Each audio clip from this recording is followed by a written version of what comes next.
Assalamualaikum warahmatullahi wabarakatuh. Perkenalkan, nama saya Nirmala dengan NIM 201071147. Yang terhormat Ibu Riyadini Alita selaku dosen pengajar ilmu dasar keperawatan kelas B. Pada kesempatan kali ini saya akan menjelaskan tentang anatomi dan fisiologi sistem pencernaan.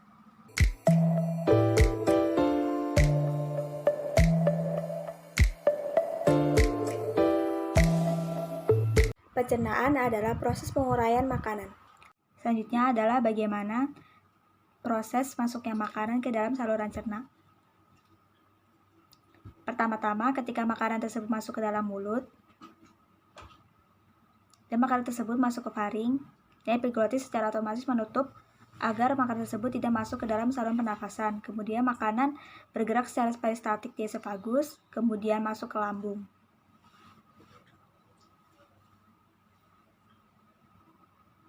Makanan tersebut masuk ke usus halus.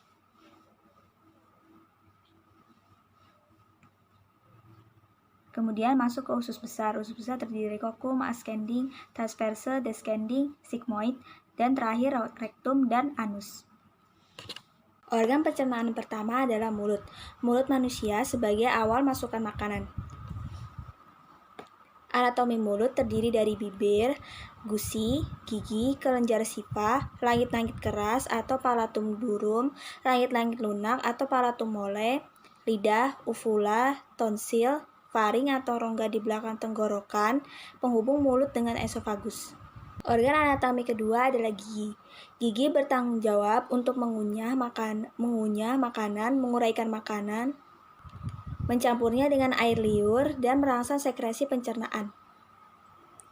Adapun jenis-jenis gigi, yaitu gigi seri, memiliki fungsi untuk memotong makanan, yang kedua gigi taring, memiliki fungsi untuk merobek makanan, lalu yang ketiga gigi geraham memiliki fungsi untuk menghaluskan makanan. Gigi geraham dibagi lagi menjadi dua jenis, yaitu gigi geraham belakang dan gigi geraham depan. Yang ketiga adalah kelenjar saliva. Saliva diproduksi oleh tiga kelenjar, yaitu kelenjar sublingual, submandibula, dan parotis.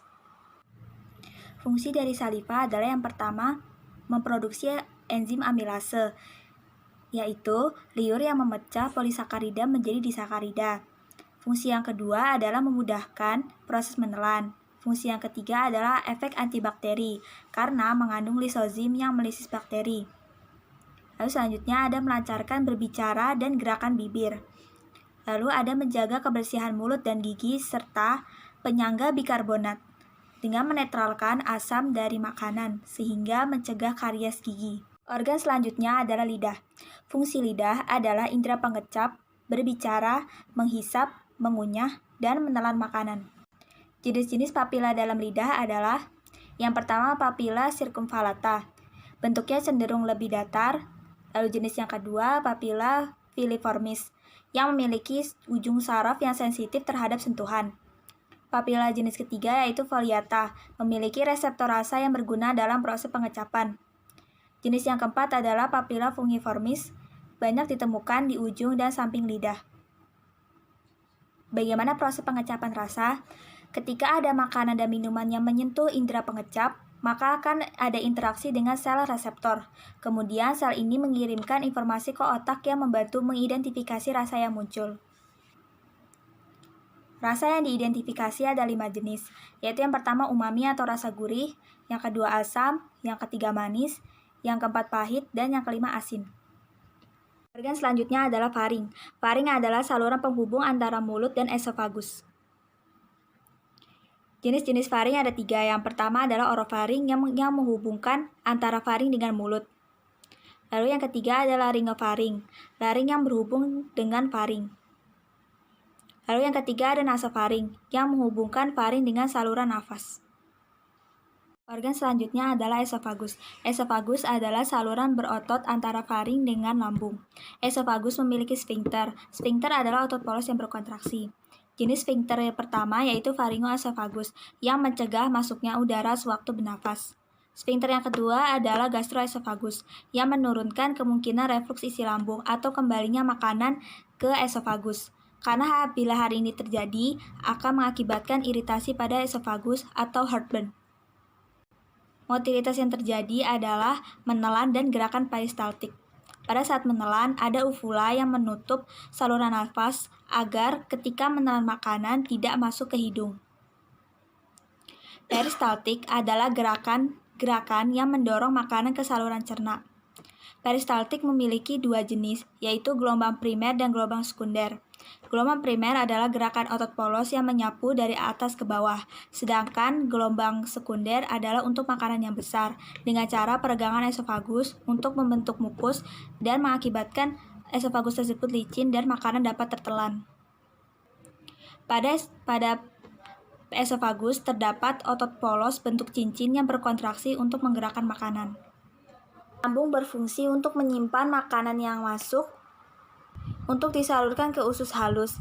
Lalu fungsi yang kedua adalah mensekresikan HCl dan enzim-enzim untuk mencerna protein.